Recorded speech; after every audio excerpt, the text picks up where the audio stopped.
Every day again, we suffer from Islam. Attack after attack. Yesterday, Paris for the umpteenth time.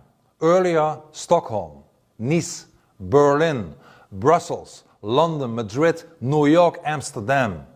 Last summer, sometimes twice a day. Everywhere and over again. Always again, innocent people are being killed. Police officers, priests, pregnant women, people walking with a family in the streets, children, grandmas, fathers and mothers. Everyone is a target. This month I will be under police protection for exactly 12.5 years. Because of my criticism of Islam, I am on the death list of Al-Qaeda and other Islamic terror groups.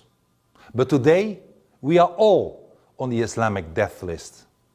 And political leaders and the media are still ignoring the problem. They want the citizens to believe that Islam is a peace-loving religion and that there are only a few Islamic extremists who are ruining everything for everyone. What a lie. What a charade. I tell you, do not let yourselves be fooled anymore. It is time to listen to the truth. And the truth is that Islam is not a peace-loving religion. It's an evil ideology that has ensconced itself as a life-threatening monster in our society. An ideology opposed to freedom, which claims that women, Jews, gays, Christians, apostates and non-Muslims are inferior. Based on a book, the Quran, which is even worse and more anti-Semitic than Mein Kampf, with a leading role for a deranged fake prophet called Muhammad who slaughtered Jewish tribes, raped a young girl, and is still an example for Muslims all over the world who worship him. Islam is a totalitarian ideology that is intolerant to the bone, preaches hatred and propagates violence. And it is also a lie that only a handful of Muslims find violence acceptable. Research from the University of Amsterdam shows that as many as 11% of Dutch Muslims find it acceptable to use violence in the name of Islam. That is more than 100,000 Muslims in the Netherlands, twice the number of soldiers in the Dutch army.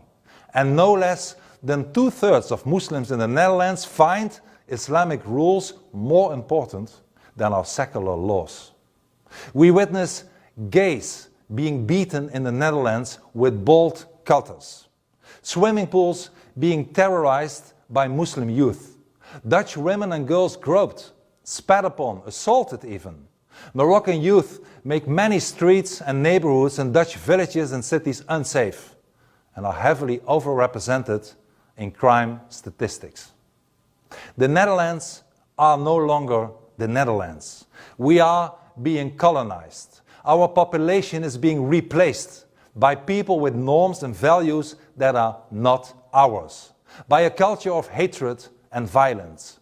But this is our country, and we have to take it back. The Netherlands must be ours again.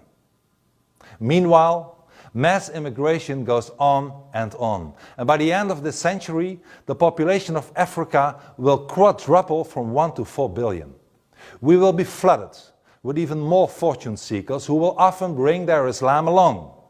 But those who sow Islam will harvest Sharia law. We will lose our freedom and the Netherlands will become an Islamic state. And the political elite has first transformed the Netherlands from an independent country into a province of the European Union, and now it has nothing at all to prevent us from becoming a province of Africa at the end of this century. People in the Netherlands, please wake up.